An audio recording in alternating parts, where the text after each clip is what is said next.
இந்த பாக்கியம் சாக்கியத்தையும் கர்த்தராகிய இயேசு பிறப்புணமாய் நாம் பெற்றுக்கொண்டோம். அதனால் இப்போ ஆசாரிக்குள்ள கடந்து வந்துருக்கிறோம்.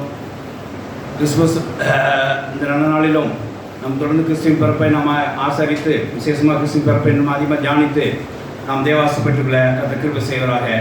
கர்த்தர் நாளிலும் உங்களோடு சேர்ந்து கிறிஸ்துமஸ் ஆராதனை கலந்து கொள்ள முடியாது. கர்த்தர் கிருபை பண்ணுறதுக்காக கர்த்தர் நன்றி செலுத்துகிறேன். கர்த்தர் சோத்திரம். ஆமென். ஹல்லேலூயா. சவுண்ட் இப்போ ஒரு கையில் வேதாகம் தெரிந்து இன்னும் கிறிஸ்துவின் பிறப்பின் செய்தியை நாம் தியானிப்போமாக.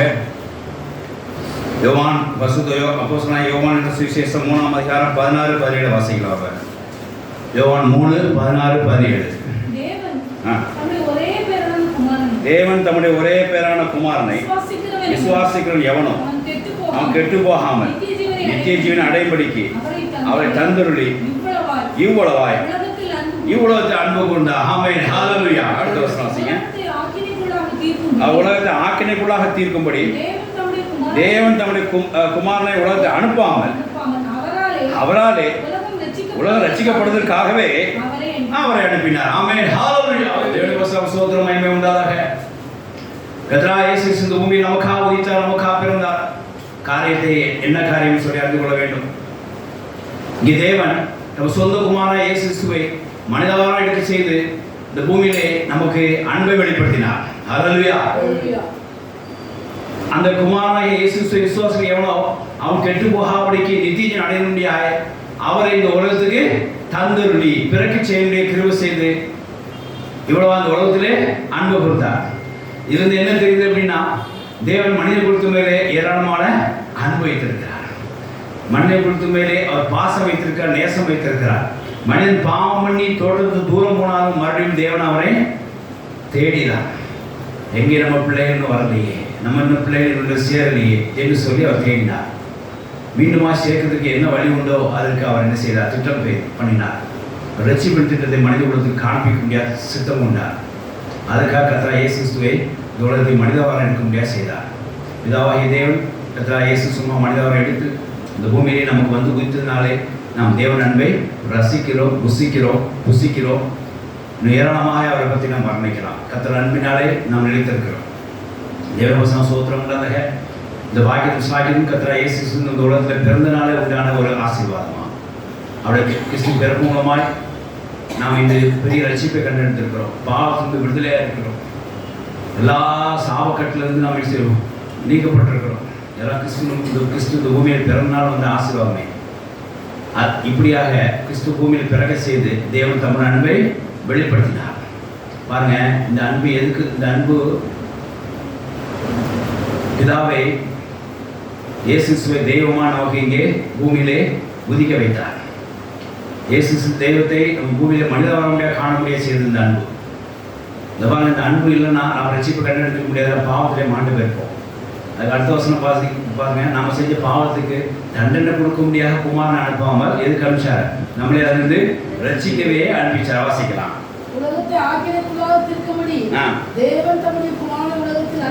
ஆக்கின ஜட்ஜ்மெண்ட்டுக்காக இயேசு கிறிஸ்துவை தேவன் அனுப்பாமல் எதுக்காக செய்தார்? உலகம் முழு ரட்சிக்கப்பட முடியாது என்ன செஞ்சார்? இந்த உலகத்தில் வந்து ஆமென். ஹல்லேலூயா. மத்தேயு 1:20 சொல்லப்பட்ட பிரகாரமாய் பாவிகளை ரட்சிக்கவே அவர் கிறிஸ்து உலகத்தில் தான் எதிர்பார்க்கிறோம். பாவிகளை தண்டிக்கவே இல்லை. பாவி தண்டிக்க அவர் வரலை, பாவிகளை ரட்சிக்கவே வந்தார்.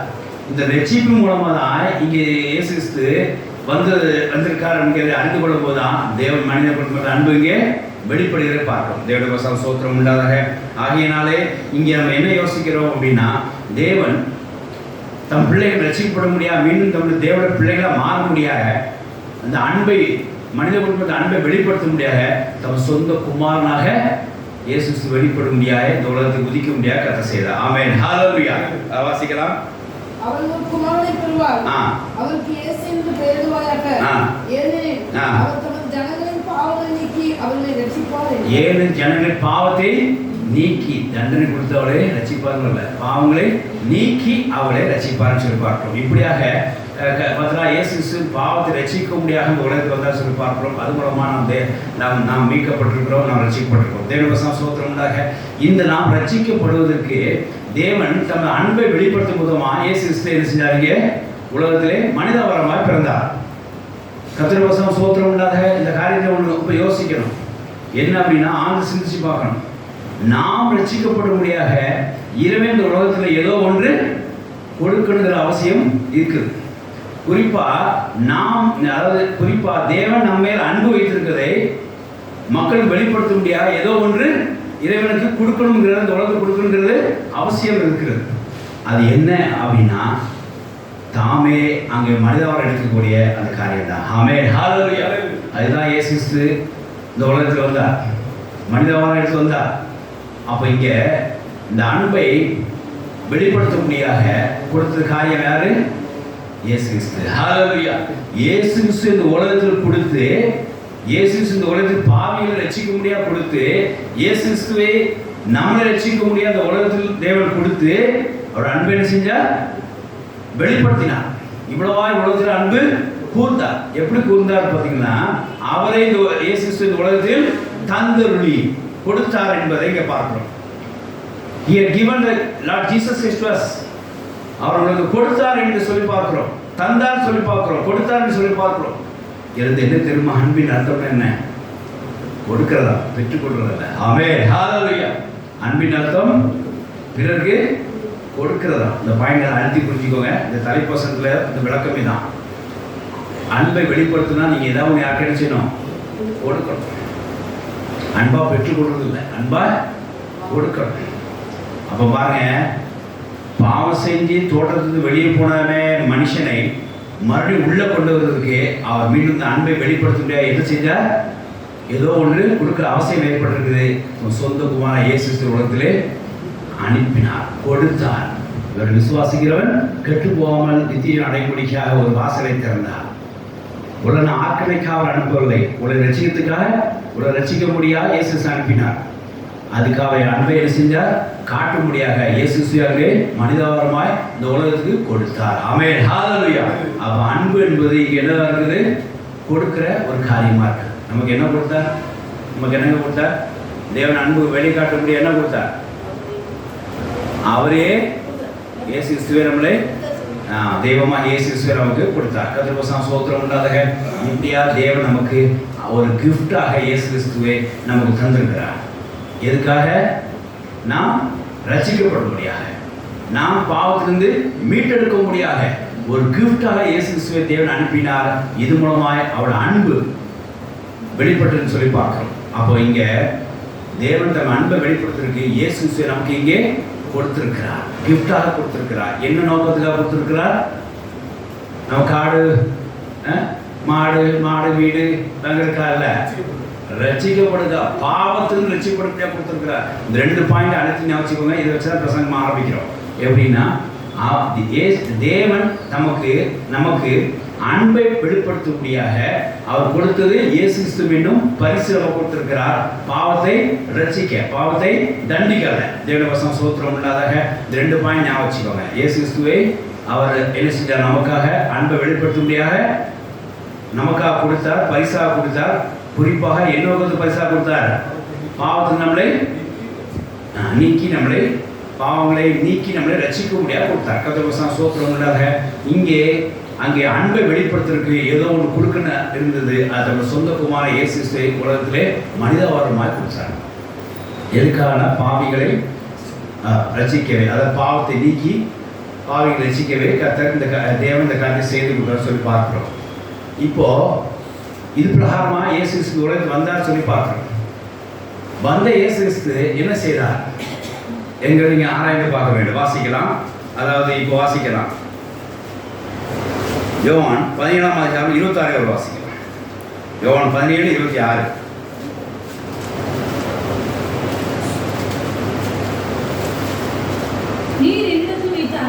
நீர் என்னிடத்தில் வைத்த அன்பு அவரிடத்தில் இருக்கும்படிக்கு நானும் அவர்கள் இருக்கும்படிக்கும் உம்முடைய நாமத்தை அவர்களுக்கு தெரியப்படுத்தினேன், இன்னமும் தெரியப்படுத்துவேன். ஆமென், ஹல்லேலூயா. இங்கே கிஃப்டாக வந்த இயேசு கிறிஸ்து என்ன சொல்றார் பாத்தீங்களா? நீர் என்னிடத்தில் வைத்த அன்பை அவரிடத்தில் அன்பு அவரிடத்தில் இருக்கும்படியாக, அவர்களுக்கு இருக்கும்படிக்கு நான் அவர்கள் இருக்கும்படிக்கும் உங்கள் நாமத்தை அவர்களுக்கு தெரியப்படுத்தினேன், இன்னமும் தெரியப்படுத்தினேன். இதுல ஒரு 2 பாயிண்ட் இருக்கு. முதல் வசனம் 2 பாயிண்ட். என்ன பாயிண்ட் அப்படின்னா, தேவன் தன் அன்பை வெளிப்படுத்த முடியாது குமாரன் இயேசு கிறிஸ்துவை நமக்கு அந்த உலகத்திலே கொடுத்தார். இப்போ அன்பு கொடுத்தது 2 கொண்டோம். எதுக்கு கொடுத்தார்? நம்முடைய என்ஜாய்மெண்ட்டுக்காக, ஒரு உலக என்ஜாய்மெண்ட்டுக்காக இல்லை, பாவங்களை நீக்கி நம்மளை சுத்திகரித்து தேவ பிள்ளையை மாற்ற முடியாது, பாவத்தை ரட்சிக்க முடியாது கொடுத்தார். 2 பாயிண்ட் அங்கே பார்க்கிறோம். ரட்சிக்கப்பட முடியாது கொடுத்தாருன்னு சொல்லி பார்க்கிறோம். ரட்சிக்கப்பட முடியாது இயேசு கிறிஸ்து நமக்கு இந்த உலகத்தை பரிசாக அனுப்பி தேவன் தன் அன்பை வெளிப்படுத்தினார். இப்போ இயேசு கிறிஸ்து பூமியில வந்துட்டார். வந்ததுக்கு அப்புறம் அவர் என்ன செய்யறாருன்னா, தேவன் அவருக்கு கொடுத்த அன்பை எங்க போதுக்கும் வாசிங்க. அமர்ந்த வசனத்தை வாசிங்க. அன்பு அவர்களிடத்தில் ஹalleluya எங்க போனோம்? தம் சீஷர்களுக்கு, தம் பிள்ளைகளுக்கு இருக்கும்படியாக நானும் அவர்கள் இருக்க முடியாது. பாருங்க, இந்த அன்பு எங்க போகுது? எங்க போகுது?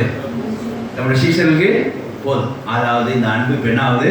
ஷேர் ஆகுது. ஆமென், ஹalleluya. அது இந்த அன்பு என்ன செய்யுது? பகிர்ந்து அளிக்கப்படுது. யாருக்கு? ரட்சிக்கப்பட்ட ஜனங்களுக்கு பகிர்ந்து அளிக்கப்படுது. இப்போ எங்க போகுது அன்பு? ரட்சிக்கப்பட்ட ஜனங்களுக்கு, அதாவது ரட்சிக்கப்பட முடியாத ஒரு ஜனங்களுக்கு அன்பு பகிர்ந்து போகுது. அவரும் அந்த இடத்துல செய்யறாரு, அங்கே வாசம் பண்ணுறார். வாசிக்கலாம். எப்படி இந்த அன்பு பகிர்ந்து போச்சு? how we can share the God's love to others அப்படின்னா அது ஒரு கேள்வினா என்ன கேள்வி? நீ எப்படி தெய்வீக அன்பை இன்னொருத்தருக்கு பகிர்ந்து அளிக்க முடியும்? எப்படி அளிக்க முடியும்? தேவனோட நாமத்தை அவருக்கு அறிவிக்கணும், சுவிசேஷம் அவருக்கு அறிவிக்கணும். அறிவிக்கும் போது இந்த அன்பு எங்க போயிடுது? அங்க போகுது.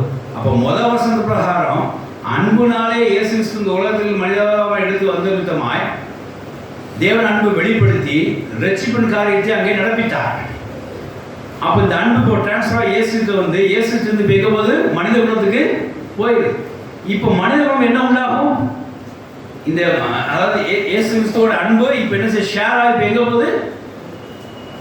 மனித குலத்துக்கு போகுது. இப்போ மனித குலத்துக்கு என்ன ஆகும்? இங்கே ரட்சிக்கப்படும். ஆமென், ஹalleluya. அப்போ பாருங்க, ஒரு இந்த பாயிண்ட் சரியா புரிஞ்சுக்கோங்க, அந்த வயாவை புரிஞ்சுக்கோங்க. எப்படின்னா, தேவன் அன்பை கொடுக்கும், அன்பை காட்டும்படியாக இயேசு கிறிஸ்துவை கொடுத்தார். அன்புனா ஏதாவது ஒன்று அங்கே கொடுக்கணும். எதுக்காக கொடுத்தார் அப்படின்னா, நாம் பாவத்திலிருந்து மீட்டெடுக்க முடியாது கொடுத்தார். அதை நிறைவேற்ற முடியாது இயேசு கிறிஸ்து பூமியிலே அப்படியே மனிதர்கள் எடுத்து வந்து அவரும் தமக்குரிய அன்பை என்ன செஞ்சார்? பிறருக்கு ஷேர் பண்ணினார். இப்போ என்ன, எப்படி ஷேர் பண்ணினார் அப்படின்னு ஒரு கேள்வி தமிழ்ல கேட்குறோம். என்ன, how we can share the love to others அப்படின்னா ஏதோ ஒன்று கொடுக்கணும் தானே? அன்புனா கொடுக்கணும், ஏதோ ஒன்று கொடுக்கணும் தானே? எப்படின்னா இயேசு, அதாவது தேவனுடைய நாமத்தை அங்கே அறிவித்து மூலமாக அவர் என்ன செய்தார்? அன்பை செஞ்சார், ஷேர் செய்தார். நான் இந்த நாமத்தினாலே அன்பை பெற்றுக்கொண்டேன், நீங்களும் இந்த நாமத்தினாலே பெற்றுக்கொள்ளுங்கிறது. அவர் பெற்றுக்கொண்ட அந்த மனிதர் இப்போ என்ன செய்யப்படுகிறார்? இப்போ அவங்க ரட்சிக்கப்படுகிறார். அப்போ பாருங்க, அந்த அன்பு, கொடுத்த அன்பு, இப்போ பகிர்ந்தளிக்கப்பட்ட அன்பு இப்போ ரட்சிப்பாங்க மாறுது இயேசு மூலமாய். ஆமென், ஹalleluya. எப்படி மாறுதுன்னு கேட்டால், அவர் நாமத்தை நெய்மாமோ பிரசங்கிக்கிறனாலே, அவர் நாமத்தை நாமே உச்சரிக்கிறனாலே, அவர் நாமத்தை அங்கே சொல்லுவதனாலே அவர்களும் அந்த அன்பு அங்கே போய் சேர்ந்து அவர்களும் என்ன செய்கிறார்கள்? ரட்சிக்கப்பட்டார். தேவனுடைய ஸ்தோத்திரம் உண்டாதாக. உங்களுடைய நாமத்தை அவர்களுக்கு தெரியப்படுத்தினேன், இன்னமும் தெரியப்படுத்துவேன். தேவனுடைய ஸ்தோத்திரம் உண்டாதாக. இது புரியலன்னா உங்களுக்கு ஒரு எக்ஸாம்பிள் சொல்கிறேன் பாருங்க. அதாவது இப்போ ஒரு ஹோட்டலில், ஒரு நல்ல ஹோட்டலில் போய் சாப்பிட்றோம். அந்த ஹோட்டலுக்கு ஒரு ஏபிசி ஹோட்டல்னு வச்சுக்கோங்களேன். ஏபிசி நல்ல ஹோட்டலில் போய் நம்ம சாப்பிட்றோம். என்ன சாப்பிட்றதுக்கு அப்போ நல்லா இருக்கு அப்படின்னு சொன்னால், ஒருத்த மேலே உண்மையிலே ஒருத்த மேலே நீங்கள் அன்பு வச்சுருக்கீங்கன்னா நீ என்ன பண்ணுவீங்க? எப்படி சொல்லுவோம்? உண்மையிலே நீங்கள் அவரை அன்பு வச்சுக்கணும், ஏதோ ஒன்று கொடுக்கணும். என்ன கொடுக்கணும்னா அந்த ஹோட்டலில் இருந்து செய்யணும், சாப்பாடு வாங்கி கொடுக்கணும். அப்போ இந்த ஹோட்டலில் போய் நீ சாப்பிட்டுக்கோ அப்படின்னு சொல்கிறதுன்னா நம்ம அதை என்ன வேணும்? அந்த இடத்துல அந்த ஹோட்டலோட பேர் வேணும், நாமம் வேணும். அதுதான் வசனத்தோட அர்த்தம். அந்த வசன அர்த்தம் புரிஞ்சுங்களா? நீர் எனக்கு வைத்த அன்பை அவர்களிடத்தில் இருக்கும்படிக்கு நானும் அவர்களுக்கு இருக்கும்படிக்கு உங்கள் நாமத்தை அவர்களுக்கு தெரியப்படுத்துவேன், இன்னும் தெரியப்படுத்துவேன். இந்த ஹோட்டலில் இந்த சாப்பாடு நல்லா இருக்குன்னா நான் அதை வாங்கி கொடுத்து நான் என் அன்பை வெளிப்படுத்துகிறேன். அதனால அது எந்த ஹோட்டலில் போய் கேட்டிங்கன்னா அந்த நாமத்தை நான் என்ன செய்வேன்? நாமம்னு நேம் இல்லையா? அந்த ஹோட்டல் நேம் நான் சொல்கிறேன், நீ அங்கே போய் சாப்பிடுங்க, போய் நான் பண்ணிக்கிறேன் அப்படின்னு சொல்கிறேன்.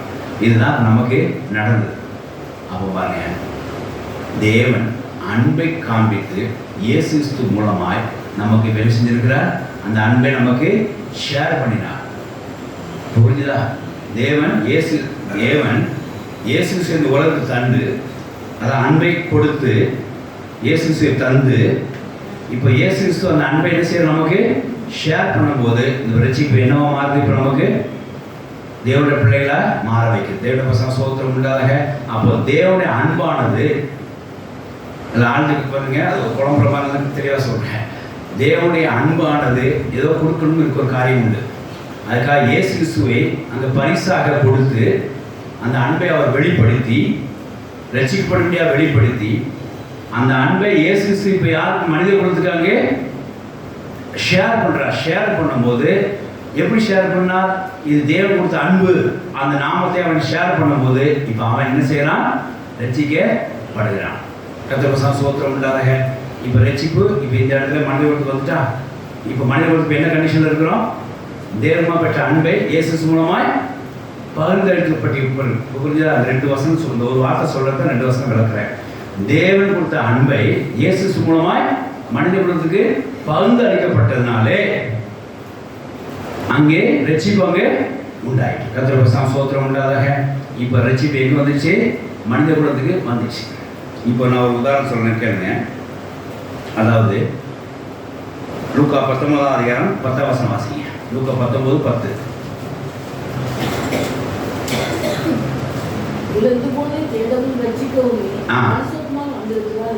தேவன் பசங்க சோத்திரம்னா இங்கே சகைவுங்க ரட்சிக்கப்பட முடியாத என்ன இயேசு உலகத்தில் வந்து தேவன் கொடுத்த அன்பை இங்கே என்ன செய்யறார்? பகிர்ந்தளிக்கிறார். யாருக்கு பகிர்ந்தளிக்கிறார்? சகை என்ன வரலாம்? இந்த வீட்டுக்கு ரட்சிப்பு வந்து சொல்லி இயேசு சொல்லுறார். இப்போ ஆபிரகாம் குமாரனாக மாறுகிறான்.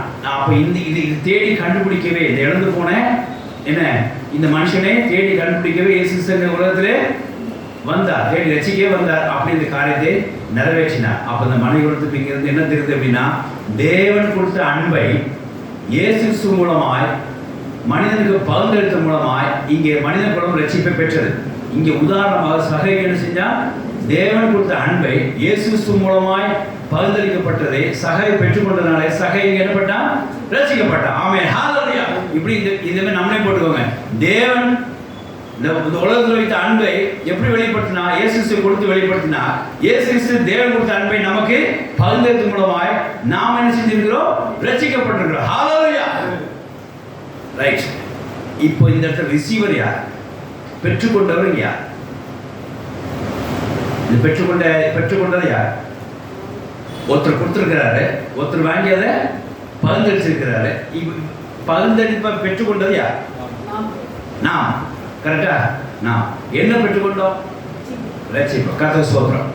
சரி, அப்போ இந்த ரிசீவர் யாருன்னா நாம தான். சரியா? அப்போ தேவன் கொடுத்த அந்த அன்பை இயேசு மூலமாய் நாம் பெற்றுக்கொண்டு ரட்சிப்பு அடைஞ்சிட்டோம் அப்படின்னா இந்த இடத்தை பெற்றுக்கொண்டவர்களாக காணப்படுகிறோம். இந்த பெற்றுக்கொண்டவர்களுக்கு ஏதாவது ஒன்று அந்த அந்த அதாவது யார்கிட்ட வாங்குறவங்க அவங்களுக்கு ஏதாவது திருப்பி செலுத்தணுமா? இந்த பெற்றுக்கொண்டவர்கள் இந்த அன்பை இயேசு மூலமாக பெற்றுக்கொண்டார்கள். யார் பெற்றுக்கொண்டார்? நாம பெற்றுக்கொண்டோம். அதனால விளைவு என்ன உண்டாச்சு? ரட்சிப்பு உண்டாயிடுச்சு. இந்த ரட்சிப்பை நம்ம பெற்றதுனால நாம் ஏதாவது நம்ம கொடுத்த ஆளுகளுக்கு ஏதாவது திருப்பி கொடுக்கணும் அவசியம் இருக்கா? இல்லையா? ஒரு பொருள் கொடுத்தா திருப்பி கொடுக்க முடியுங்களா? கொடுப்போம். அப்போ இயேசு அவர் தேவன் நமக்கு இயேசு மூலமாக தன் அன்பை காண்பித்து இயேசு தன் அன்பை நமக்கு பகிர்ந்தது மூலமாக ரட்சிப்பு நமக்கு உண்டாயிற்று அப்படின்னா அதான் ப்ராடக்ட். அதான் ரட்சிப்பு உண்டாயிட்டு அப்படின்னா அந்த ரட்சிப்பை இயேசு திருப்பி கொடுப்பீங்களா? கொடுக்க முடியாது. பாருங்க, ஒரு சின்ன உதாரணம் சொல்ல புரியுதுக்காக சொல்கிறோம். எலிசேஷன் ரொம்ப முக்கியம். ஒரு ஹோம் லோன் வாங்குறீங்க, என்ன ஒரு 10 லட்ச ரூபாய்க்கு ஹோம் லோன் வாங்குறீங்க. அந்த ஹோம் லோன் மூலமாக ஒரு வீடு வாங்கிட்டீங்க. சரியா? ஹோம் லோன் மூலமாக வீடு வாங்கிட்டீங்க. இப்போ அந்த பேங்க் வந்து ஹோம் லோன் கொடுத்து உங்களுக்கு வீடு வந்துச்சு. இப்போ நீங்கள் எதை திரும்பி செலுத்துவீங்க? ஏன் நீ அந்த என் ப்ராடக்ட் என்ன இந்த இடத்துல? வீடு கொடுக்க வேண்டியதானே? கொடுத்ததுக்கு ஒரு நன்றி கொடுக்க வேண்டியதானே?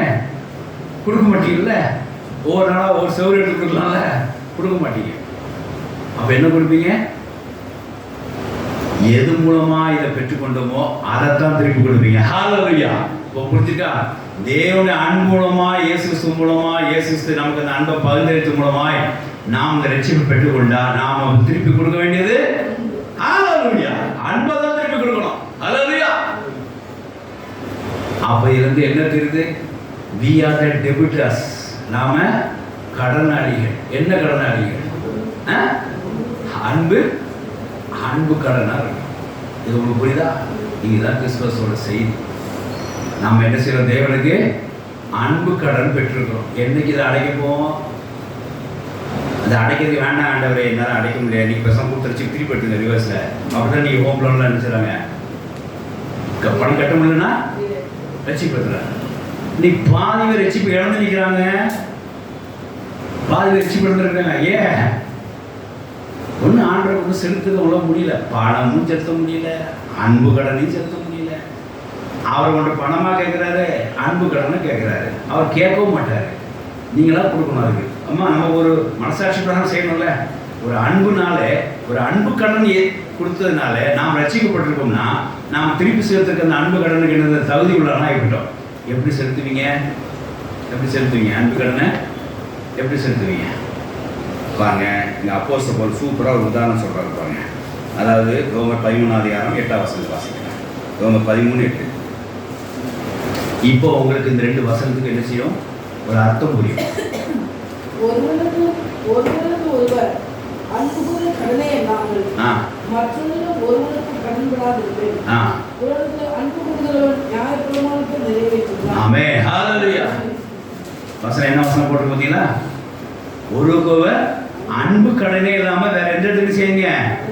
கடன் பட்டுக்காதீங்க. அன்பு கூறுவன் நியாயப்பிரமாணத்தை நிறைவேற்றினான். இங்க சொல்லப்பட்ட வார்த்தை என்னன்னு தெரியுமா? பிறர் இடத்தில். பிறர் யார்? புறஜாதியா, இயேசுவை பற்றி அறியாதவர், இயேசு நாமத்தை பற்றி அறியாதவர். அப்ப எப்படி நீங்க அவனுக்கு அன்பு கூறுவீங்க? பிறர் எப்படி அன்பு கூறுவீங்க சொல்லுவோம்? பிறர் எப்படி அன்பு கூறுவீங்க? சிஸ்டர் என்ன புரியுங்க? 2 கேக் கொடுத்தா போமா? பிறருக்கு எப்படி அன்பு கூறணும் ஏற்கனவே இயேசு ஒரு வசனம் சொல்லிட்டாரு. நான் அவருக்கு நீ கொடுத்த அன்பை அவர்களுக்கு பகுந்தளிக்க முடியாது சொல்லிட்டார். அவர்களுக்கு இருக்கும்படியாக நீங்க கொடுத்த அன்பை அவர்களுக்கு அவர்களுக்கு இருக்கும்படியாக என்ன செஞ்சார்? அவர் நாமத்தை அங்கே அறிவித்தார்.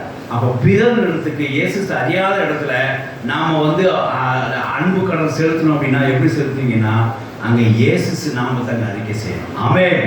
இயேசு நாமத்தை பற்றி அங்கே சொல்லணும். என்ன சொல்லணும்? நான் இந்த நாமத்தினாலே தெய்வ அன்பு பெற்றுக்கொண்டேன். சகோதரனே சகோதரியே, நீனும் என்ன செஞ்சுக்கோ? இந்த நாமத்தை அறிந்து நீனும் என்ன செய்ய? அவர்கிட்ட அதே கடனை பெற்றுக்கொள்ளும். இப்போ பாருங்க, ஒரு பேங்க்ல இருந்து நம்ம ஒரு லோன் வாங்கி, ஒரு பேங்க்ல இருந்து லோன் வாங்கி வீடு வாங்கிட்டோம், ரைட்டா?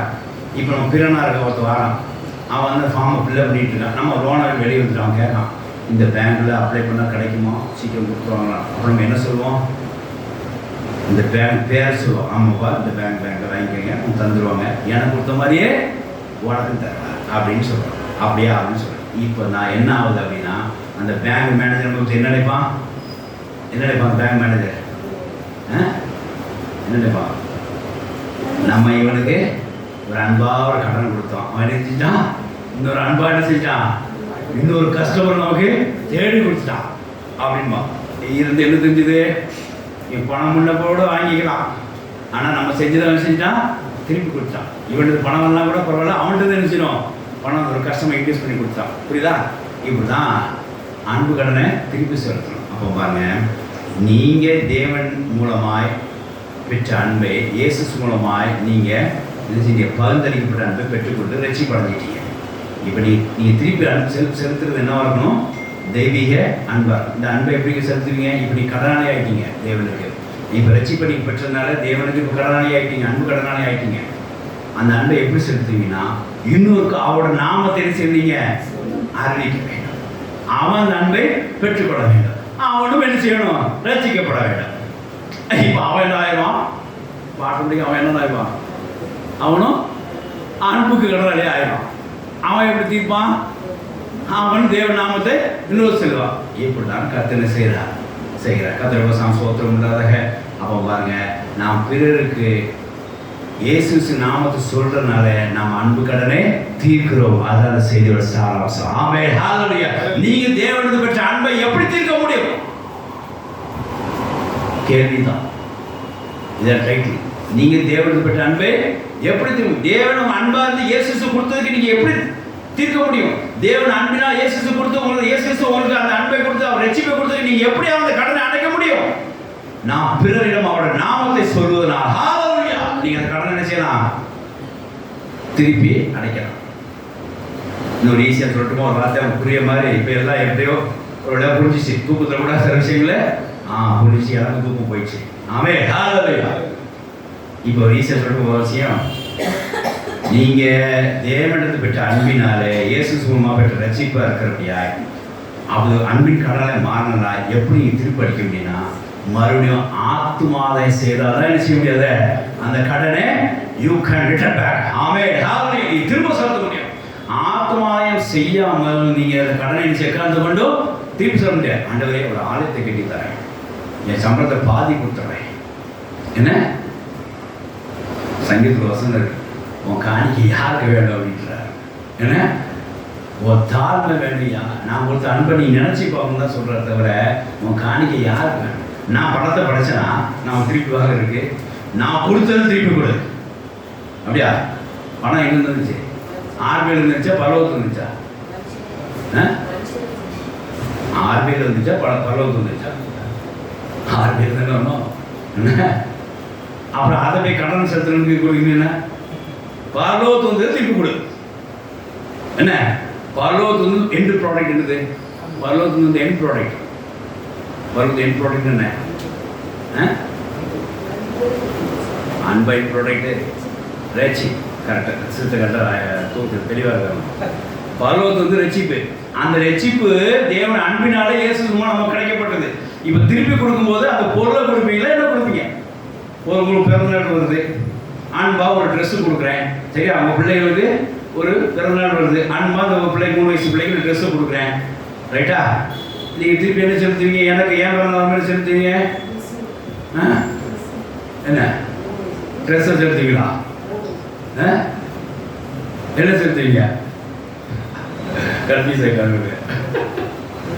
அந்த என் ப்ராடக்ட் அந்த பிள்ளை ட்ரெஸ் காட்டி எனக்கு கொடுப்பீங்களா? எனக்கு சேருமா? அதுக்குரிய பணத்துக்குரிய மதிப்புக்குரியதே செய்வீங்க.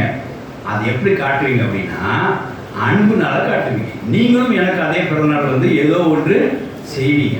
அது ட்ரெஸ்ஸாக இருக்கலாம், எதுவாக இருக்கலாம். ஆனால் அங்கே என்ன பரிமாறப்படுது?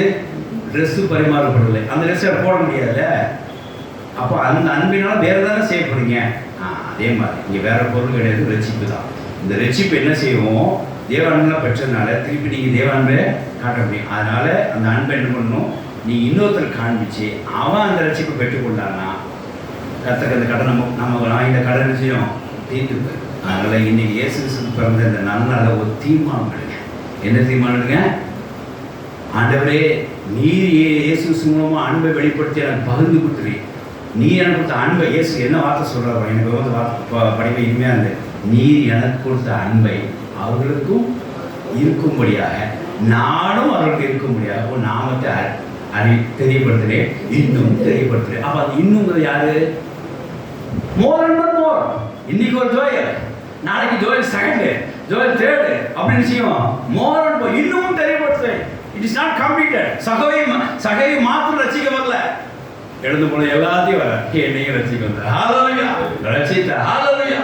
அப்போ நான் வந்து திருப்பி அந்த அன்பு கடனை செலுத்தணும் அப்படின்னா நான் இன்னொரு என்ன செய்யணும்? சகை மாதிரி ஆட்களுக்கு நான் இயேசு சுற்றி அறிவிச்சணும், ஆத்மாதான் செய்யணும். இன்னைக்கு இயேசுக்கு பற்றி நீங்கள் அன்பு கடை திருப்பி செலுத்தணும்னா உங்கள் உழைப்பு மாத்திரம் பத்தாது, உங்களுடைய காணி கையில் பேசுறது மாத்திரம் பத்தாது. என்ன செய்யணும்? நீங்கள் பெற்ற அன்பை என்ன செய்யணும்? அவர்களுக்கு பகிர்ந்தளிங்க. எப்படி பகிர்ந்தளிப்பீங்க? அதான் ஒரு கொஸ்டின் கேட்டேன். எடுத்து ஒரு மாதிரி கொஸ்டின். பிறருக்கு நீங்கள் அன்பை எப்படி பகிர்ந்தளிக்க முடியும்? எப்படி இருக்குது? ஒரு ஆமத்தை நீங்கள் செய்யணும், தெரியப்படணும். நான் இங்கே தான் பெற்றேன், இந்த பேங்க்லேருந்து லோன் வாங்கினேன், பரலோகத்தை இவர்கிட்ட தான் பெற்றுக்கொண்டேன் அப்படின்னு சொல்லும் போது அவனும் செய்வான், அவர் அப்டேஷன் கொண்டு வருவான். எனக்கு வாங்கி முடியாது. நார்மலாகவே இப்போ வந்து கவர்மெண்ட்லாம் 1000 ரூபா கொடுத்தாரு, ரேஷன் கார்டு எடுத்து ஓடுறான். நான் வாங்கிட்டேன்னு தெரிஞ்சோடனே பக்கத்து இருக்காருங்கிறான், ஆனால் கொடுத்தாங்களா, பொங்கல் பரிசு கொடுத்துட்டாங்களா அப்படின்னு சொன்னான், ரேஷன் கார்டு எடுத்து ஓடுறான். அப்படி தானே? அப்போ நான் பெற்ற இன்பம் யாரும் வையங்க மாதிரி நான் 1000 கவர்மெண்ட் வாங்கிட்டேன் அப்படின்னு சொன்னோம் மனுஷன் அவனும் ரேஷன் கார்டு இருந்து ரேஷன் கார்டு எடுத்துட்டு அவங்க ஓடுறான். என்ன செய்யறதுக்கு? அப்போ அந்த மாதிரி வேகும்போது கடன் என்ன செய்யறதுங்க தீர்க்கப்படுது. என்ன வருஷம் சோற்றம் உண்டாதாக. இப்போ அப்போஸ்தலர் பவுல் என்ன சொல்றாரு?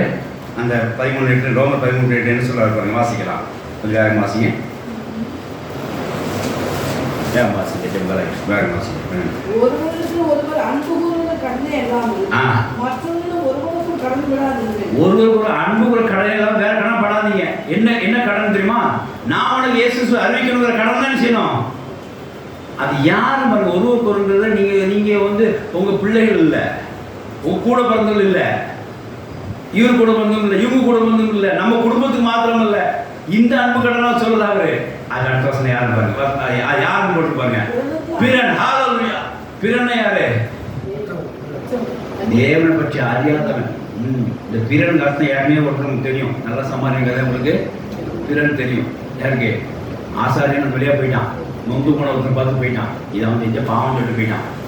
பின்னா வேறாகும், இது என் கடமை இது இல்லை, என் டியூட்டி இது இல்லை, கத்தனை கொடுத்த வேலை செஞ்சு போயிட்டான். பின்னா அந்த சமாரியன் என்ன செஞ்சான்? கூட்டு போய் அங்கே லாட்சி தங்கு வச்சு மருந்து கொடுத்து எண்ணெய் கொடுத்து பணத்துக்கு செலவு கொடுத்துருந்தான். இங்கே யாருக்கு ஃப்ரெண்டானவன் எரிகளுக்கு தப்பிச்சு அட்டி வாங்கினா யாருக்குன்னா அந்த சமாரியன் வந்து நான் ஃப்ரெண்ட் ஆகிட்டான். இந்த மாதிரி நீங்கள் என்ன செஞ்சணும்? ஒரு மனுஷனுக்கு பிற அன்பை தெரிவித்து நான் பெற்ற இன்பம் நீங்கள் பெற்றீங்கன்னு சொல்லி நான் தேவனிருந்து பெற்றேன், இது தேவனுடைய நாமம், தேவனிருந்து பெற்றேன்னு அவர் பேரை நீங்கள் சொல்லி அவங்களே என்ன அந்த இடத்துல நீங்கள் அந்த அன்பை பெற்றுக்கொள்ள வழி செய்யணும். அந்த இடத்துல நீங்கள் செய்ய வேண்டிய காரியம் என்னன்னா தேவன் நாமத்தை அங்கே என்ன செய்யணும்? சொல்லணும். சுவிசேஷத்தாங்க அறிவிக்கணும். தேவ வசனம் சோத்திரம் உண்டாதாக. இந்த கடன் தான் நீங்கள் ஒருத்தருக்கு பெற்றிருந்தவரை 350 ரூபா நேரத்து தரணும் அப்படின்னு பேசக்கூடாது. நான் அப்படித்தானே உதாரணம் சொல்கிறேன் பாருங்க. இப்போ உங்கள் வீட்டில் வந்து யாராவது வாட்டர் கேன் போடுறாங்களா? வாட்டர் கேன் போடுறாங்களா? சரி, வெளியிருந்து என்னென்ன வாங்குறீங்க பொருள்? ஏதாவது ரெகுலராக ஒரு கடையில் சாமான் வாங்குவீங்களா? ரெகுலராக வாங்குவீங்களா? ரைட்டா?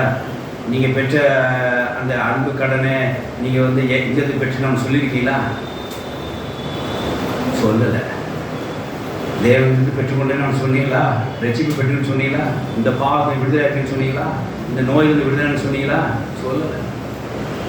அப்போ பாருங்க, அந்த பிறனுக்கு நீங்க சொல்லலை. அப்ப நீங்க சொல்ல வேண்டிய ஆள் யாரு? உங்க தம்பி இல்லை, உங்க மைக்கேலுக்கு இல்லை, யாருக்கு சொல்லணும்? பிறரு தேவனை அறியாத ஆள்கிட்ட போய் சொல்லணும். அப்பதான் அந்த அன்பு கடன் ரீபே ஆகும். பிறன் சொன்னாதான் நியாயப்பிரமாணம் க்ளோஸ் ஆகும். அதுக்கப்புறம் யாருக்கு இந்த இயேசுசாக அட்டாச் ஆவார். ஆமென். ஹல்லேலூயா. இப்போ பாருங்க, அருமையான ஒரு உதாரணம் அப்போஸ்தலர் சொல்ற வாசித்து முடிக்கிறான் பாருங்க. 13ஆம் அதிகாரம் சாரி 1ஆம் அதிகாரம் ரோமர் 1:25 வாசிங்க. ரோமர் 1:25 கொஞ்சம் வேகமாக வாசிங்க. தேவனுடைய சத்தியத்தை அவர்கள் பொய்யாய் மாற்றி. இது ரோமர் 1 தானே? 25 வாசிங்க. தேவனுடைய சத்தியத்தை அவர்கள் பொய்யாக மாற்றி சிருஷ்டிகளை தொண்டு இல்லை ஒரு நிமிஷம்.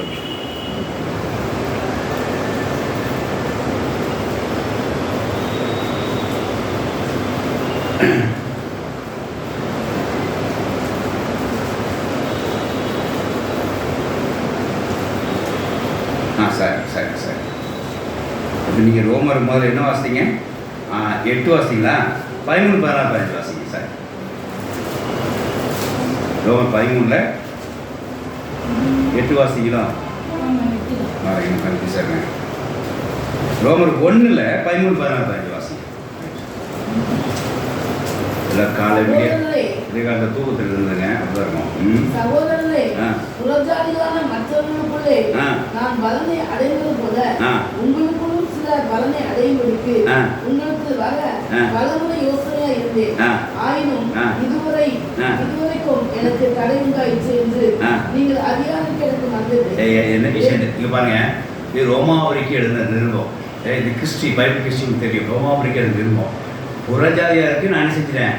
அடைந்துன்னு நினைக்கல. அதான் அடைந்தேன் முதலாவதுக்குள்ள நம்ம பலனை அடைந்தது போல அப்படின்னு என்ன அர்த்தம்? அந்தியோக சபைக்கு என்ன செஞ்சார்? ஃபர்ஸ்ட் அவர் சுவிசேஷம் பண்ணி கிறிஸ்துவர்கள் முதல்ல பேர் பெற்றுறாங்க. யாருக்குங்க?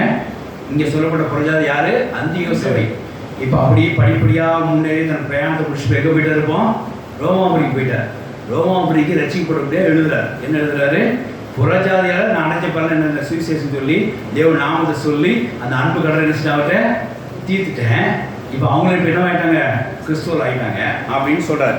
இப்போ அதே மாதிரி உங்கள் இடத்துக்கு நான் நினைச்சினோம் வரணும், ஆனால் தடையாக இருக்கிறது மட்டும் நீங்கள் யோசிச்சுக்கோங்க அப்படின்னு சொல்கிறார். அடுத்த வசனம் வாசிங்க.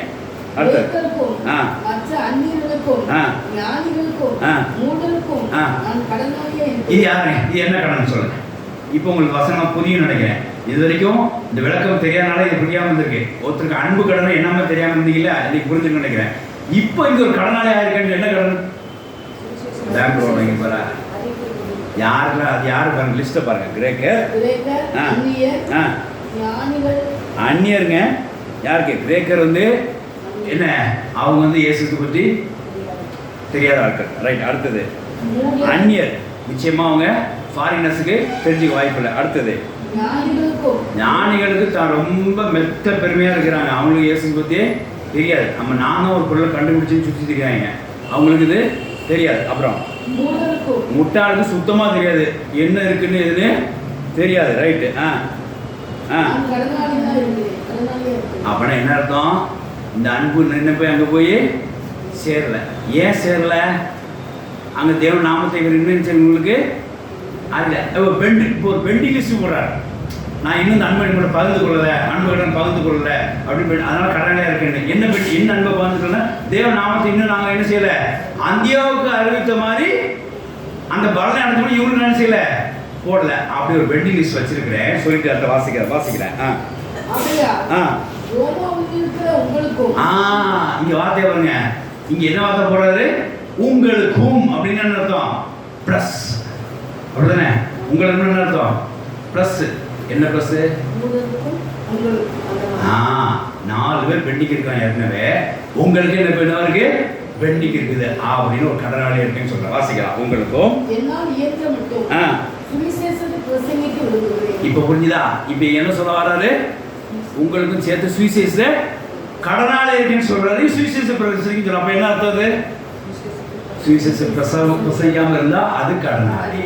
சுவிசேஷத்தை பிரசங்கிட்டாங்க, கடன் தீர்ந்து. ஆமென், ஹல்லேலூயா. எத்தனை பேருக்கு 24ஆம் ஆண்டுல நீங்க சுவிசேஷத்தை பிரசங்கி பண்ணி தேவன் கடன் அடைச்சிருப்பீங்க, தேவன் அந்த கடன் அடைச்சிருப்பீங்க. நான் தான் செய்யறோம்னு சொல்லுவேன், உண்மையே செய்யறோம்னு சொல்லுவேன். ரைட்டா? நீங்க செய்யறோம் தானே? சொல்லியிருக்கீங்களா? சொல்லியிருக்காங்க. கதை சொல்றோம். அப்படின்னா உங்களுக்கு அன்பு தீர்ந்தது. அவர் என்ன சொல்றாரு? இவங்களுக்கு ஒரு நான் சொல்லாமல் இருந்தனால கடனையா இருக்கேன், உங்களுக்கும் நான் கடனையா இருக்கிறேன் அப்படின்னு சொல்றாரு. சோத்திரம்ன்றதாக. அப்போது ஒரு சில பேர் அங்கே ஆயிருக்காங்க, அதனால எனக்கு ரொம்ப சந்தோஷம். என்னோட சீசருக்கு அங்கே போய் ஏதோ பண்ணியிருக்காங்க அப்படின்னு சொல்லிட்டு அந்த இடத்துல சந்தோஷப்பட்டு ஒரு ஜபம் பண்ணுறாரு பாருங்க. 9ஆம் வசனம் பாருங்க. உங்களை நினைத்துக் கொண்டிருக்கிறதை குறித்து தமது குமாரனை சுவிசேஷத்தினாலே என் ஆவியோ நான் சேவிக்கிறது எனக்கு சாட்சியா. பார்த்தீங்களா? என்ன தெரியுமா? இவங்க அவங்கள பார்க்கவும் இல்லை, இன்னும் அவங்கள பார்க்கல. கேள்விப்பட்ட விதமாக நிருபம் எழுதும் போது அவங்க ஜபமும் பண்ணுறாரு. அப்போ நீங்கள் ஆத்மா சுவிசேஷம் அறிவிக்கணும். ஃபர்ஸ்ட் அவங்க என்ன சொன்னீங்க? ஜபம் பண்ணி ஆத்மா பாரத்தை நீங்கள் என்ன செய்யணும்? ஏற்றணும். எப்படி ஏற்றணும்? ஆத்மா பாரத்தை ஏற்றணும். நமக்கு டிவி வாங்கலன்னு சொல்லி 10 இடம் ஜபம் பண்ண 11 எப்படி இருக்கும்? ஒரு பாரமாக ரொம்ப கஷ்டமாக இருக்கும். ஜபத்தில் வரி தூக்கணும் பெற்றுக்கொள்ளணுமே அப்படின்னு நினச்சி முதல்ல நினச்சினதை வரும். அப்போ முதல்ல நினச்சி நம்ம வீட்டில் வர்றோம், நம்ம பால்காரன் போடுறான், வாட்டர் கேன்காரன் போடுறான். ரைட்டா? இதெல்லாம் நம்ம கண்பட பார்க்குற ஆள். சரி, அவங்களுக்கெல்லாம் நம்ம என்ன செய்யணும்? தேவ சுவிசேஷத்தில் சொல்லணும். ஃபஸ்ட்டு அதுக்காக என்ன செஞ்சீங்க?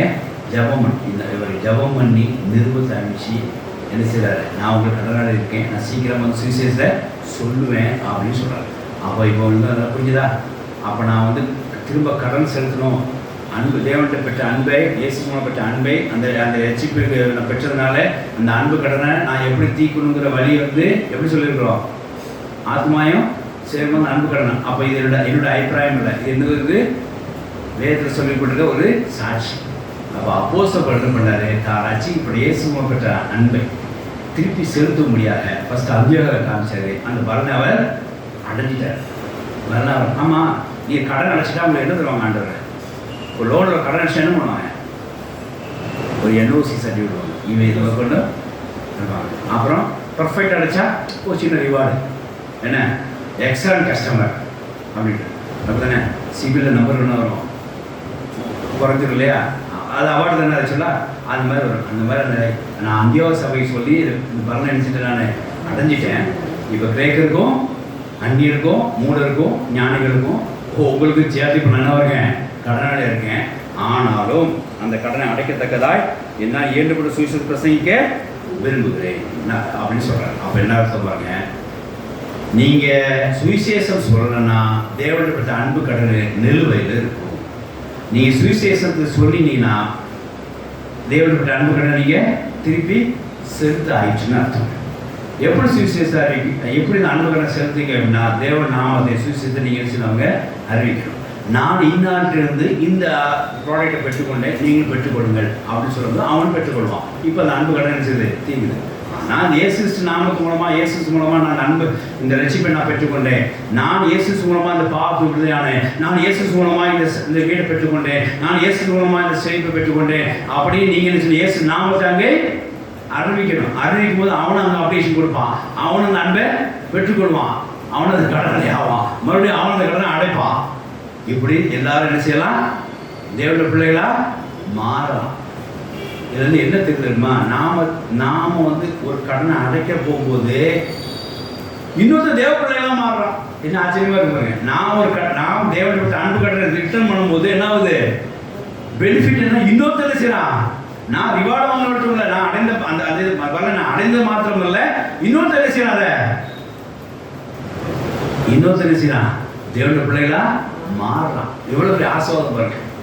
அப்போ பாருங்க, நாம் பெற்ற தேவனுடைய அன்பு கடனை, அவர் தம் இயேசு கொடுத்து அன்பை வெளிப்படுத்தினதை, இயேசு இந்த பூமியில் வந்து நமக்கு அன்பை பகிர்ந்தளித்ததை, அது மூலமாக நம்ம ரட்சிப்பு பெற்றதை நாம் உணர்ந்து இயேசு போலவே நாம் அன்பு செய்வோம், பகிர்ந்தளித்து அவனும் ரட்சிக்கப்பட நம்ம செய்வோம். இப்படி செஞ்ச அன்பு கடை நமக்கு தீருது. ஆமென், ஹல்லேலூயா. தேவனுடைய ஸ்தோத்திரம் உண்டாதாக. பாருங்க, இதுதான் நிறைய காரியங்கள். அவங்க சின்ன சாட்சி வேகமாக சொல்லி வாசிச்சு யோகா 1ஆம் அதிகாரம் கட்டுனுடுங்க, வேகமாக முடிக்கலாம் போகும். அதிலே 2 மாற்றி வாசிங்க. யோவான் 1:25 வாசிங்க. பாருங்க, நான் சொன்னது எல்லாமே அபிப்பிராயம் இல்லை, நான் சொன்னது எல்லாமே அபிப்பிராயம் இல்லை, நடந்த சாட்சி. இப்போ அப்போஸ்தலர் சொல்லிட்டேன்னா, அப்போஸ்தலர் கடனை எப்படி தீர்க்க ஸ்டெப் எடுத்துட்டாரு. ஏற்கனவே அந்தியோவுக்கு அவர் செஞ்சது பலன் செஞ்சாரு, கரெக்ட் பண்ணிட்டார், அந்த நிலையை சரி பண்ணிட்டார். அடுத்த யார் கடன்றாரு, கிரேக்கருக்கு இவங்களுக்கு அவர் ஒரு லிஸ்ட் போட்டு வச்சிருக்காரு. அப்போ இது உண்மைதான் சாட்சி. அடுத்த சாட்சி பாருங்க, அடுத்த வாசிங்க. அவர்கள் அவனை நோக்கி இல்லை யோவான் 1:25 சாரி 35 தானே, 35 வாசி 35. பாருங்க, யோவானும் யார், யோவான் யாரு, யோவான் யாரு, யோவான் ஸ்நானகர், ரைட்டா. யோவான் ஸ்நானகரும் அவருடைய சீசர்களும் இப்போ நிற்கும் போது இயேசு நடந்து போறதே அங்க நாமத்தை எங்க அடிச்சுன்னா, இயேசு பல நாமங்கள் இருக்குல்ல, தேவகுமாரன், ரட்சகர், என்ன பல நாமம் இருக்கு, ஆட்டுக்குட்டியானவரும் இருக்கு, பல நாமம் இருக்கு. அவங்க நாமத்தை சொல்றாரு. என்ன சொல்றாரு, இதோ தேவாட்டுக்குட்டி என்றான். யார் சொன்னா, யோவான் ஸ்நானகன் சொன்னான். ரைட். அடுத்தது அவன் அப்படி சொன்னதை அவிவந்த சீசரும் கேட்டு இயேசுவுக்கு பின் சென்றார். ஹல்லேலூயா. என்ன ஈஸியா கடன் ஸ்டார் பாருங்க, என்ன ஈஸியா கடன் ஸ்டார். அவங்க அப்பா வாய் பேசுறாரு. யாரு, யோவான் அப்பா வாய் பேசுறாரு. அவருக்கு குழந்தை இல்லாத வாக்கியம் இருந்துச்சு. கர்த்தர் அவர் வாய் பேச முடியாது பண்ணி யோவான் பிறக்க வச்சார். பிறக்க வச்சு நீ போய் என்ன குமாரனுக்கு வழியை ஆயத்தப்படுத்தினார்.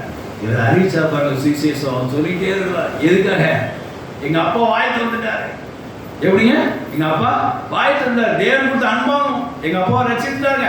அப்படி சந்தோஷத்துல என்ன செய்யறாரு, இவர் போய் இவர் தான் மெய்யான ஆட்டுக்குட்டி, இவர் தான் மெய்ய ஆண்டவர் சொல்லி என்ன செய்யறாரு, சந்தோஷத்துல இந்த அன்பு கடன் ரிட்டர்ன் பண்றாரு. இங்க சொல்லி முடிச்சோடனே 2 பேருங்க, 2 பேர் எங்க போயிட்டாங்க, ஏசுட்டு பின் போயிட்டாங்க, பின் சென்றாங்க. அப்புறம் 30 அடுத்தது 40 வாசிங்க. 40 யோவான் சொன்னதை கேட்டு ஆ. அவருக்கு பின்சென்ற 2 பேரில் ஆ. ஒருவன் சீமோன் ஆ. சீமோன் பேதுருவின் சகோதரனாகிய அந்திரேயா என்பவர். இப்போ அந்த 2 பேர் பின்னா யோவான் என்ன சொன்னாரு? நாம அறிவி சொன்ன யார் பின்னால் போயிட்டா? இவர் தான் ஆட்டுக்குட்டின்னு சொன்னா என்ன போயிட்டாங்க 2 பேரும் இங்கிருந்து சீசத்தை பிரிச்சு போய் எங்கே போயிட்டு இயேசுட்டு போயாச்சு. இயேசு 2 போன பேர் தெரியுமா உங்களுக்கு? அது 2 போன பேர் யாரு? ஓத்த அந்திரேயா. ரைட். இவர் என்ன பண்ணாரு பாருங்க, வாசிக்கலாம். முதலாவது தன் சகோதரனாகிய சீமோனை கண்டு மேசியாவை கண்டோம் என்று சொன்னார். பாத்தீங்களா? யார்கிட்ட சொன்னாரு? யார்கிட்ட சொன்னார்? சகோதரன் சொன்னார். அடுத்த வாசிங்க. மேசியா என்பதற்கு கிறிஸ்து என்று அர்த்தமா? பின்பு அவனை இயேசுவிற்கு கூட்டிக் கொண்டு வந்தார். இயேசு அவனை பார்த்து, நீ யோனாவின் மகனாகிய சீமோன், நீ கேபா எனப்படுவாய் என்றார். கேபா என்பதற்கு பேதுரு என்று அர்த்தமா? பாருங்க. மறுநாளில் இயேசு கலிலேயாவுக்கு போக மனதாய். சரி, இப்போ பாருங்க. இப்போ அந்திரேயா யாரை கொண்டு வந்துட்டாரு? சகோதரன் கொண்டு வந்துட்டார். யோவான் ஒரு 2 சீசன்ல யோவான் சொல்ல 2 பேர் சேர்ந்துட்டாங்க. இப்போ யோவான் உள்ள ஒரு 2 சீசன் கூட யாரு? அந்திரேயா. அந்திரேயா வச்சுட்டார் அவன் சகோதர கூட்டுட்டார். ரைட்டா? இப்போ அங்கே ஒரு அனுப்புகிறாங்க தீர்ந்து. இப்போ பிலிப்பு டேரக்டாக கால் பண்ணுறாரு. யாரை? இயேசு கால் பண்ணுறாரு. என் பின்னாடி வான்னு சொல்கிறாரு. இப்போ பிலிப்பு என்ன பண்ணாரு பாருங்க. அடுத்தது 45. இப்போ பாருங்க, இந்த பாருங்க 44 கூட வாசிக்கலாம். அந்த 2 பேர் இருக்கிறாங்க பாருங்க. அந்த ஊருக்காரன் சேர்ந்தவங்க. ரைட்டா? இவனும் பிறன் தான். யாருக்கு பிறன்னு? பேதுருக்கு பிறன் தான். அந்த ஊருக்காரன் சேர்ந்தவன் தான்.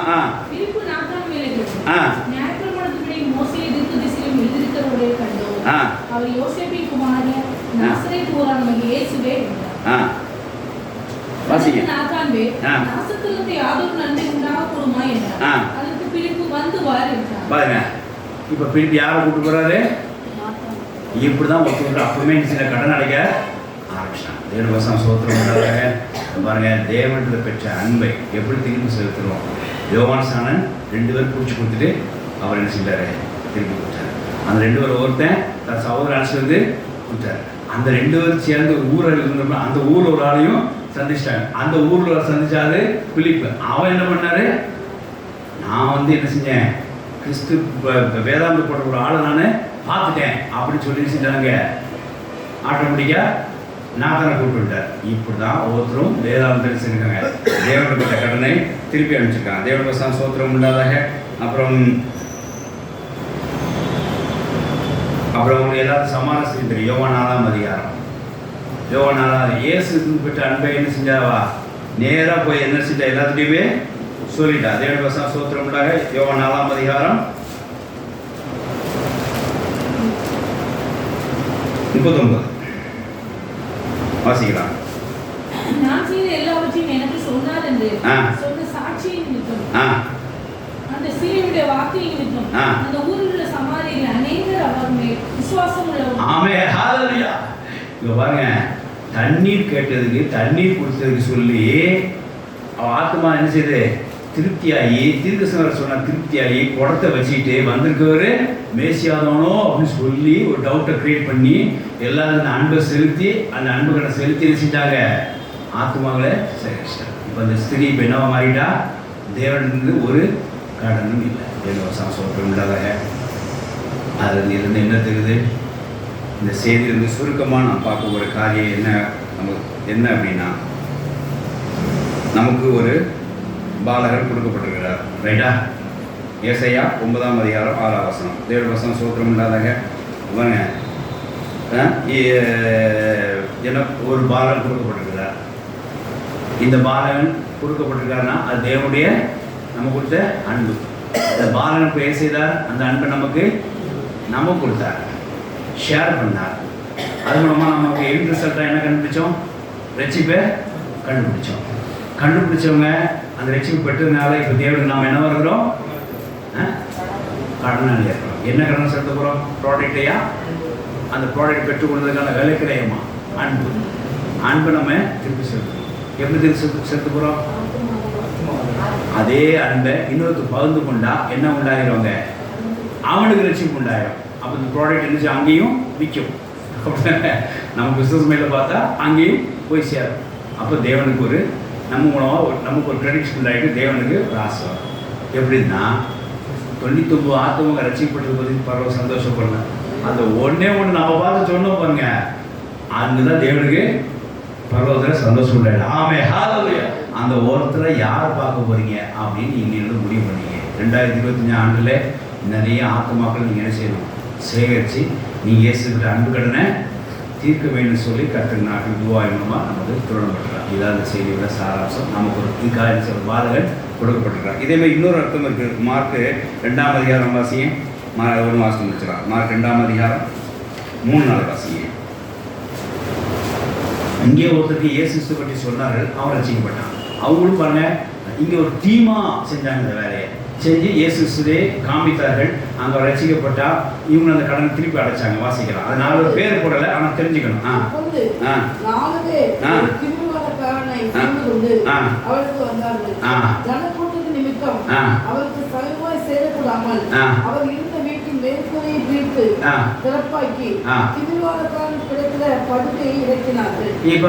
ஏங்க இவங்க சுமந்து வந்தாங்க, 4 பேரும் சுமந்து கூலி கொடுத்தாங்களா?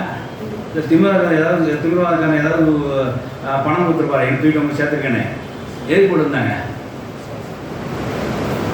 தெரியல. பார்த்தீங்களா? இதே வசனம் 9:2 இருக்கும். மத்தேயு 9:2 பாருங்க. எதுக்கு தூக்கிட்டு வந்தாங்கன்னு சொல்ல பாருங்க. 9:2 விளக்கம் இருக்கும் பாருங்க. அதை வாசிங்க. கூலிக்காக தூக்கிட்டு வந்தாங்களா, எதுக்கு தூக்கிட்டு வந்தாங்க?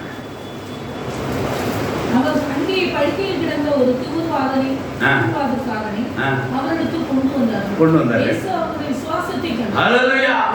யாரோட விசுவாசம்? திமிர்வாதக்கார விசுவாசம் இல்ல. அப்போ பாருங்க, இந்த அன்பு அங்க விசுவாசம் தெரிஞ்சது கெட்டி கிடக்குது. அந்த விசுவாசத்தை பார்த்தாரு, பார்த்து இந்த திமிர்வாதக்காரன் சுகமாக்கினார். அப்போ அவன் கூலிக்கு மாரடிக்கல. அவன் தூக்கிட்டு எதுக்கு வந்திருக்கிறாங்க? அன்பு கடவுள் திருப்பி செலுத்தக்கூடியாக தேவன் மேல ஒரு நம்பிக்கை வைத்தார்கள், விசுவாசம் வைத்த. இந்த காரியம் இயேசு விசுவாசம் முடியும், நான் விசுவாசிக்கிறேன். ஏன்னா எனக்கு அந்த மாதிரி ஒன்று இருந்தது, நான் அதை பெற்றுக்கொண்டேன், இவனும் பெற்றுக்கொள்வான். இதுக்காக அவர் அன்பை கொடுக்க முடியாது உலகம் வந்திருக்கிறார்கள். இந்த 4 பேரும் சின்னங்க அறிவார். அப்போ விசுவாசம் உள்ள, அப்போ நம்ம விசுவாசியா இருக்கிறோம் அப்படின்னா நாம தேவனுக்கு பெற்ற அன்புனால விசுவாசம் தானே. அப்படின்னு வசனம் சொல்ற தலைவசனம் என்ன? குமார விசுவாசங்கிறவனோ அவன் கெட்டு போகாமல் நித்தியத்தை பெற்றுக்கொள்ளதாக அவ்வளவா இந்த உலகத்தில் குமாரன் அவர் தந்தருளி தன் அன்பை வெளிப்படுத்தினான். அப்போ ஒரு விசுவாசி ஆயிட்டானா அவன் தேவ கொடுத்த அன்புனாலே உண்டாயிருந்து எடுத்தோம். அப்புறம் அவன் விசுவாசம் இருக்குன்னு தானே. அப்போ அந்த விசுவாசத்தை இவர் பார்க்குறாரு. பார்த்து என்ன செய்யறாரு? திமுககாரனுக்கு என்ன செய்யறாரு? போங்க அன்பு கடனை அடைக்க போறாங்க, எனக்கு அன்பு கடனை திருமானமா இவங்க அடைக்க போறாங்க அப்படின்னு சில இடத்துல 4 பேர் சேர்ந்து ஆத்மா பண்ண சூழ்நிலை. ஒரு ஆத்மா ரசிக்கப்படுறதுக்கும் ஒரு ஆத்மா விரவிலிருந்து தூக்கி விடப்படுறதுக்கும் கண்டிப்பாக 4 பேர் ஜபம் என்ன செய்ய தேவை. 4 பேர் பிரயாசம் நமக்கு தேவை. அதனால் ஒருத்தருக்கு ஷேர் பண்ணி எப்படியாவது அந்த ஆத்மாவை செய்யணும். அந்த கடன் நம்ம என்ன செய்யணும்? திருப்பி அடைக்கணும். இதை தேவ ஜனங்கள் அறிந்து கொள்ளணும். இப்போ வாசித்து முடிக்கலாம். ஏசாயா 9ஆம் அதிகாரம் 6ஆம் வசனம் வாசிக்கணும். நமக்கு ஒரு பாலன் பிறந்தார், நமக்கு குமாரன் கொடுக்கப்பட்டார், கர்த்தர் தோளில் இருக்கும், அவர் நாமம் அதிசயமானவர், அவர் ஆலோசனை கர்த்தர், வல்லமையுள்ள தேவன், நித்திய பிதா, சமாதான பிரபு. பாலன் நம்ம கொடுக்கப்பட்டிருக்கிறார். எதுக்காக? தேவன் அன்பை வெளிப்படுத்த முடியாது கொடுக்கப்பட்டிருக்கிறார். என்ன நோக்கத்தோட? மனித குலத்தை ரட்சிக்க முடியாக. அப்ப ரட்சிப்பை பெற்றுள்ள மனித குலம் இப்ப தேவனுக்கு கடனாளியா இருக்கிறார்கள். அப்ப அந்த பாலன் பிறந்த நோக்கத்தை, அந்த நாமத்தை என்ன சொல்லணும்? இந்த பேர்லாம் அவர் ரட்சகர், வல்லமையுள்ள தேவன், ஆலோசனை கர்த்தர், நித்திய பிதா, சமாதான பிரபுன்னு சொல்லி இந்த நாமத்தை அவர்களுக்கு சொல்லும் போது அவங்க பெற்ற அந்த அன்பை இவங்களுக்கு ஷேர் பண்ணும்போது இந்த கடன் அடைக்கப்படுகிறது. அங்கே தேவன பிள்ளைகள் அவர்கள் மாற்றப்படுகிறார்.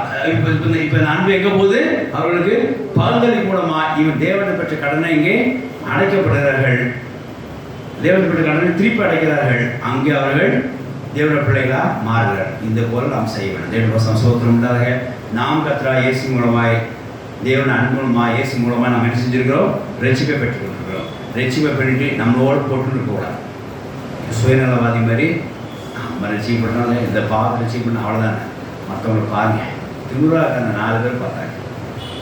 தான் அண்ணன் வந்து தான் தம்பி ரசிக்க பண்ணு சொல்லி அந்திரேயா பார்த்தாங்க.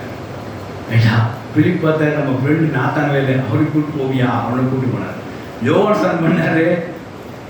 யோவான் பண்ணாரு. நமக்கு வந்து சீடர்கள் செஞ்சாரு. இயேசுக்கு போங்கன்னு சொல்லி செஞ்சாரு. என்ன செய்ய அவர் அங்க பண்ணார். இந்த ஸ்திரீ பாருங்க, சமாரிய ஸ்திரீ ஊரே கொண்டு வந்துட்டா. அவருக்கு 5 வயசு பண்ணா, 5 வயசு பண்ணா. செஞ்ச வேலையை பாருங்க. தண்ணி தாவது தீர்ப்புன்னு சொன்ன உடனே ஒரே குசி. ஏன்னா இந்த இதுலேருந்து யாரும் தண்ணி தர மாட்டாங்க, இந்த தண்ணி தர மாட்டாங்க. இவர் தாரன்னு சொன்ன உடனே குசி போய் இவரை உண்மையாக சொன்ன நம்பிட்டா. நம்பினோடனே அந்த நம்பிக்கையை வெளியே சொல்கிறான். அவங்க இப்படி என்ன செஞ்சுருக்காங்க, உற்சாகமாய் அந்த அன்பு கடனை திருப்பி சேர்த்திருக்காங்க. அதே மாதிரி நாம் தேவன் நமக்கு வெளிப்படுத்தின அன்பினாலே இயேசு கிறிஸ்துவை நாம் பெற்றுக்கொண்டோம். தேவன் நமக்கு வெளிப்படுத்தின அன்பினாலே இயேசு கிறிஸ்துவை பெற்றுக்கொண்டோம். இயேசு கிறிஸ்து பூமியில் இருக்கும் அந்த அன்பை நமக்கு பகிர்ந்துட்டார். அதன் மூலமாக நாம் என்ன செஞ்சோம், ரட்சிப்பை பெற்றுக்கொண்டோம். இப்போ நாம் தேவனுக்கு அந்த ரட்சிப்பை பெற்றனாலே ஒரு அன்பு கடனாளியாக மாறுகிறோம். இந்த அன்பு கடனை எப்படி அடைகிறது?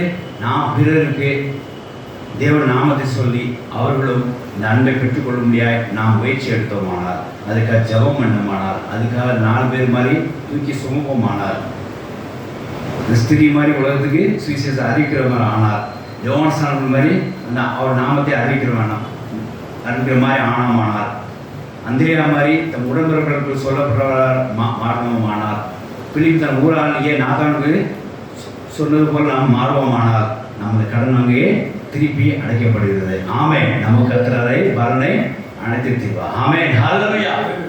ஆகினாலே தேவனிடந்து நாம் பெற்றுக்கொண்ட அந்த அன்பு கடனை, ரட்சிப்பு என்கிற இயேசு தேவனிடந்து பெற்ற அன்பை, தேவன் இயேசு சும்மா கொடுத்த அன்பை, அந்த அன்பு மூலமாக இயேசு நம்ம கொடுத்த ரட்சிப்பை, அதுக்குரிய அன்பு கடனை நம்ம ஆத்மார்த்தமாக செய்து நாம் தீர்ப்போமாக. கர்த்தர் தொடர்ந்து நமக்கு என்ன செய்வார், நம்முடைய வாழ்க்கையிலே ஆசீர்வதிப்பார். கர்த்தர் அந்த வார்த்தையிலும் ஆசீர்வதிப்பார். ஆமென். ஹல்லேலூயா. ஹல்லேலூயா. தேவனுக்கு ஸ்தோத்திரம் உண்டாதாக. பண்ணிக்கிறேன்.